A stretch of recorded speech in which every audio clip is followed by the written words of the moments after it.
Hi friends, welcome back to my channel.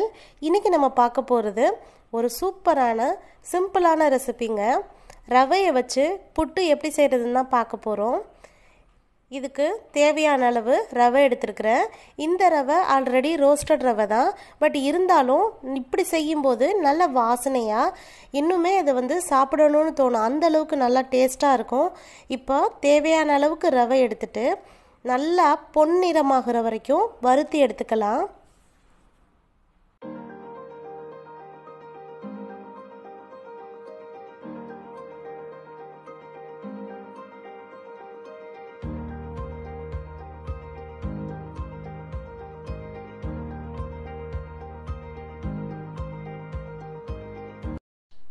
Colour நல்லா change ஆகி வந்துருச்சு. ஒரு பாத்திரத்தில் மாற்றி ஆற வச்சுக்கலாம்.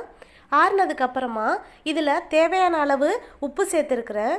உப்பு சேர்த்துட்டு கை பொறுக்கிற அளவுக்கு வெதுவெதுப்பான தண்ணி சேர்த்து மெதுவாக இந்த பாருங்கள், நான் எப்படி செய்கிறேன்னா அந்த மாதிரி மெதுவாக கிளறி விடுங்க.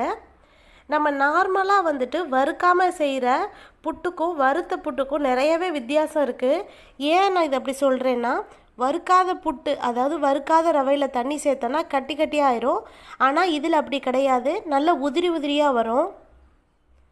இப்போது மெதுவாக தண்ணியை சேர்த்துட்டு இந்த பாருங்கள், கை பிடிக்கிற அளவு வரைக்கும் இந்த மாதிரி தண்ணி சேர்த்துட்டு லைட்டாக மூடி போட்டு ஒரு 5 நிமிஷம் மூடி வச்சிட்டோன்னா நமக்கு சூப்பராக பதமாக கிடச்சிரும்.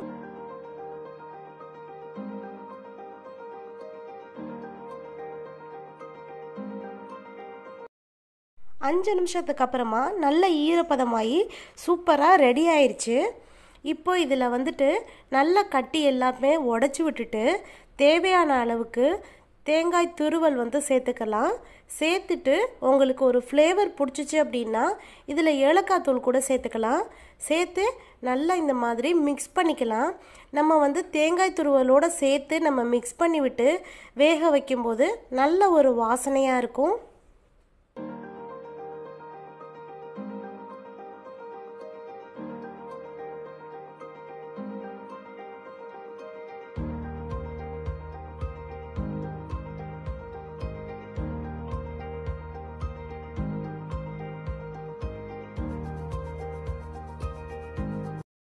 புட்டு அவிக்கிறதுக்கு அந்த குழல் இல்லைன்னா என்னங்க, வீட்டில் இருக்க டம்ளரை வச்சு நம்ம சூப்பராக ரெடி பண்ணிடலாம். டம்ளரில் கொஞ்சமாக நெய் தடவி வச்சுருக்கேன். இதில் நம்ம புட்டை வச்சுக்கலாம். அடுத்து இட்லி குண்டானில் தண்ணி வச்சுருக்கிறேன். தண்ணி நல்லா கொதிச்சிருச்சு. இப்போது இந்த நம்ம ரெடி பண்ண டம்ளரை வச்சுட்டு இந்த மாதிரி மூடி வச்சுக்கலாம்.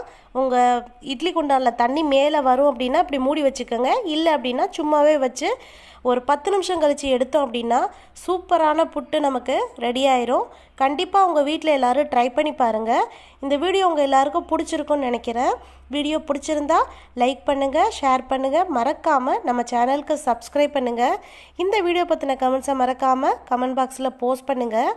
இவ்வளோ நேரம் பொறுமையாக பார்த்ததுக்கு ரொம்ப நன்றி. பாய்.